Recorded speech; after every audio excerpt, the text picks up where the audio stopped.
Hello, everybody. Raul Luna here. Welcome to Luna Fires, episode 88. Hey, ladies and gentlemen, wanted to take a quick moment and give you a market update. But before we get started, basically, just want to go ahead and share what Luna Fires is. Luna Fires are daily experiences, epiphany moments, and moments of illumination that we get to experience on a daily basis, and we're here to share them with you openly so that you can continue to empower yourself and become a better real estate investor. So welcome Instagram, welcome YouTube, welcome Facebook. So I'm going to be talking today, ladies and gentlemen, about market update in population and few other things.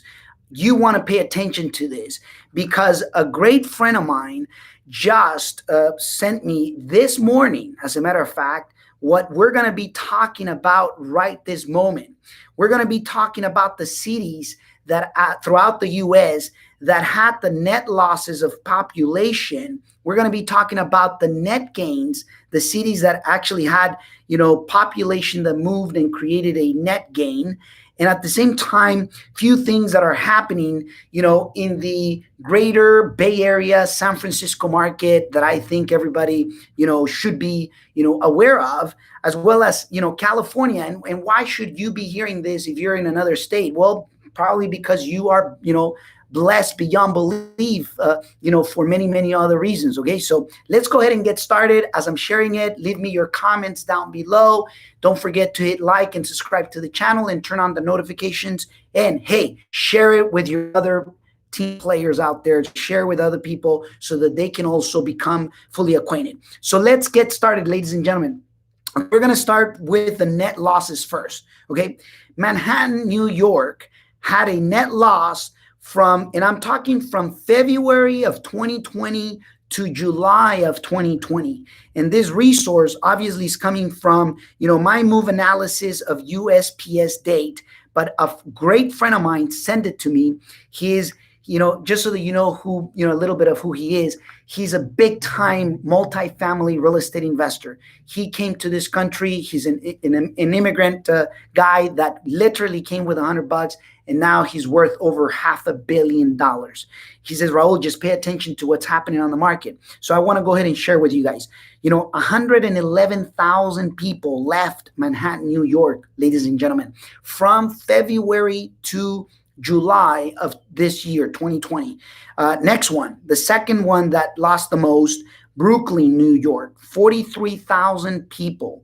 Okay, Chicago, Illinois, 31.3. Okay, 31,000.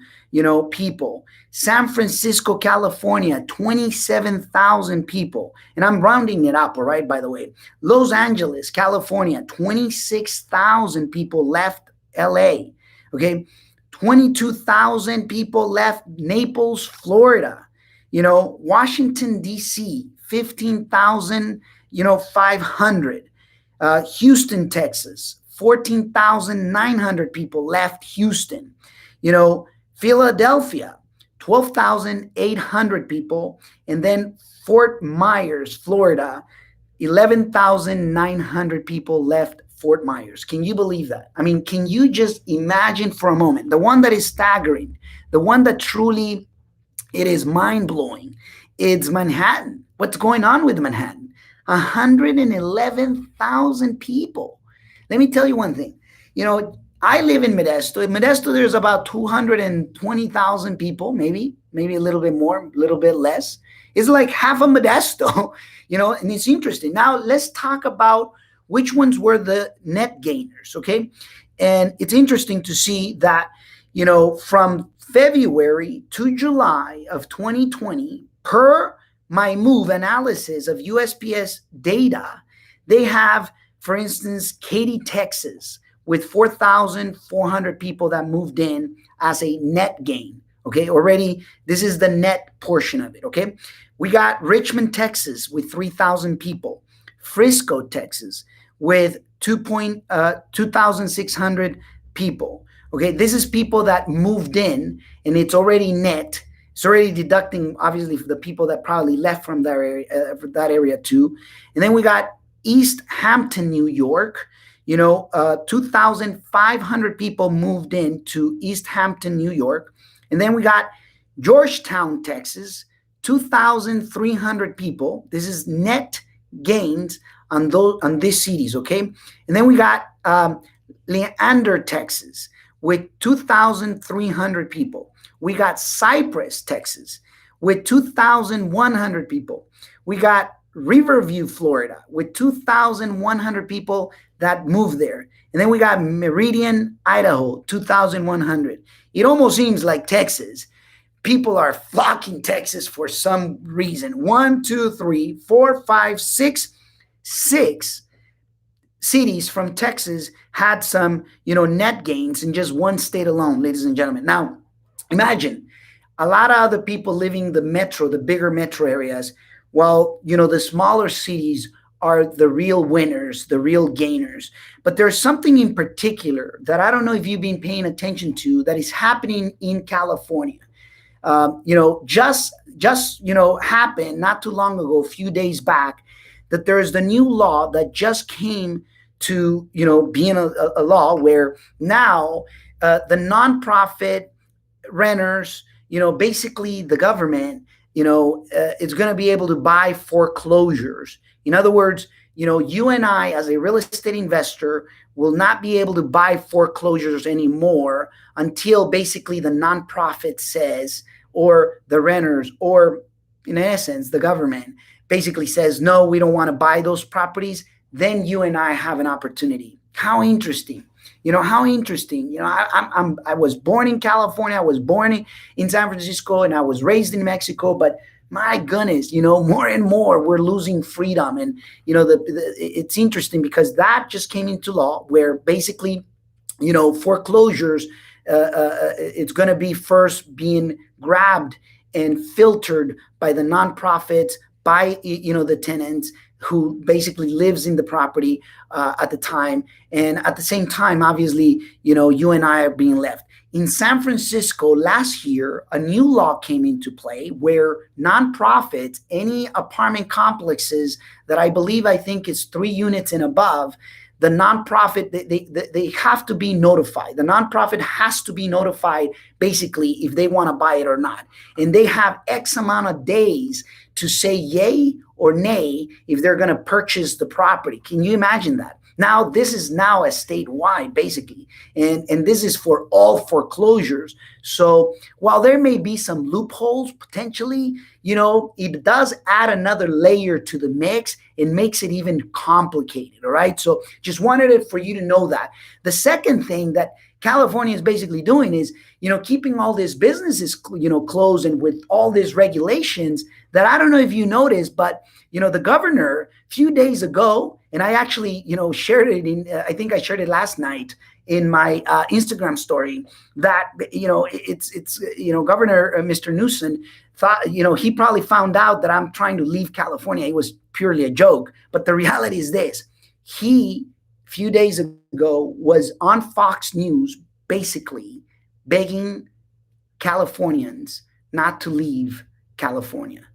It's like, let me smack you and punch you in the face. Let me, rob you, but please don't call the police. I mean, that's the way I pretty much feel. As an entrepreneur, as a real estate investor, let's face it, it's interesting because, so many laws, so many regulations. Now they're trying to pass a new law that they want to tax all commercial real estate that basically is worth or is valued at $3 million and above, because there's a belief that if we tax people like crazy, the other day I was talking with my CPA and he was telling me, Raul, do you know what the tax bracket you're in? And I'm like, I'm not surprised if I'm closer to the 50%. And I was, in my back of my mind, I was thinking, God, my goodness, and they still want to do commercial taxation, commercial real estate taxation, and they want to obviously revert back Proposition 13 and things like that. But yet, on the other side, please don't leave. Please don't leave. Can you imagine that? Okay. Now, earlier this year, the new rental law came into play. So imagine, now you can't raise freely rents in California. They want to tax commercial real estate that are valued from 3 million and above. They already passed the law where foreclosures, property and real estate that goes into foreclosure is first to be picked up by nonprofits, tenants, and in essence, the government. Uh, and when people leave the state, should we supposed to tell people please don't leave when I'm basically telling you you don't belong in my house anymore? You already an adult. It's like a child, being a father. I'm a father of four. One is coming in the way, and it's interesting. It's if I were to tell my own children, listen, uh, this is all the rules. This is a regulation. Go to help, but don't leave. It's like I'm gonna make your life so miserable and difficult, but please don't leave. I mean, can you imagine that? Now, I just wanted to give you a market update because I think that it's important to know what's happening out there. And then to top it off, and I'm gonna conclude with this. To top it off, the Greater Bay Area, ladies and gentlemen, I don't know if you heard it, but this just came into the news a few days ago. San Francisco rental market plunged by 20%. And I don't want to be the conduit of bad news. I'm just telling it to you as it is because, I saw this coming in many months ago from interviewing many property management companies in the Bay Area.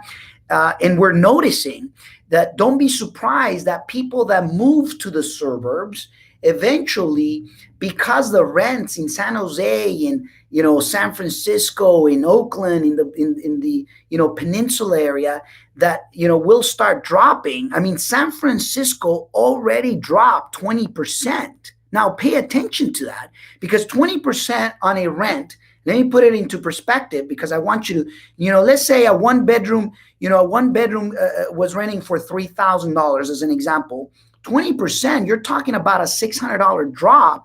And some of these places, they're even giving you already, a free month of rent. So in reality, it's actually not even 20%. It's actually even lower.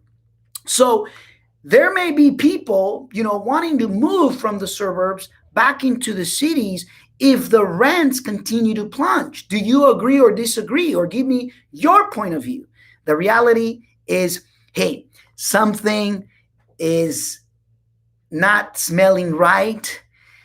Back in 2018, I told my wife, it was June of 2018, I said something, I don't know what it is, but something unique and radical different is going to come and slap this economy. I don't know what that will be, but I do know something. And ladies and gentlemen, there's a lot of things that are just not feeling right, from the rents going down the hill in the bigger metro areas, and we don't be surprised that, people may move back if the rents really start to go deeper and below than where they are right now. So anyhow, just wanted for you to know basically the cities that lost most of their populations, the cities that actually had some net gains, as well as what's happening around California. And I'm passionate about it because, I've been a California guy for all my life. And believe it or not, there's more and more reasons why now we should be investing. I'm so grateful that I started investing in outside of California. It's been a little over a year and a half now. I'm just so glad. I noticed it in June of 2018. June of 2018, it was my wake-up call. And I'm sharing it with you because I want you to understand, that you need to be prepared. You need to make sure that you're grabbing some deals that are making sense, not the thin, barely making it, super thin deals that you could end up losing your shirt. Because in the next 6 months to the next 24 months, we're going to see what we've never seen in our lifetime. Now, I could completely be wrong, and I hope that I'm wrong. But I think that after being a participant of of 3 recessions, I can tell you straight out that we're in it. We're in survival mode. And the economy is in survival mode. And they're just, There are just signs after signs after signs. And this is not to freak you out. This is not to impose fear. This is so that you become a better real estate investor and entrepreneur and pay attention to what is happening around you. All right, my friend? Anyways, Raul Luna here, ladies and gentlemen, a virtual hug from wherever you are. And just remember that you're one freaking real estate deal away from changing your financial future. Get to see you in our next Luna Fires. Until next time.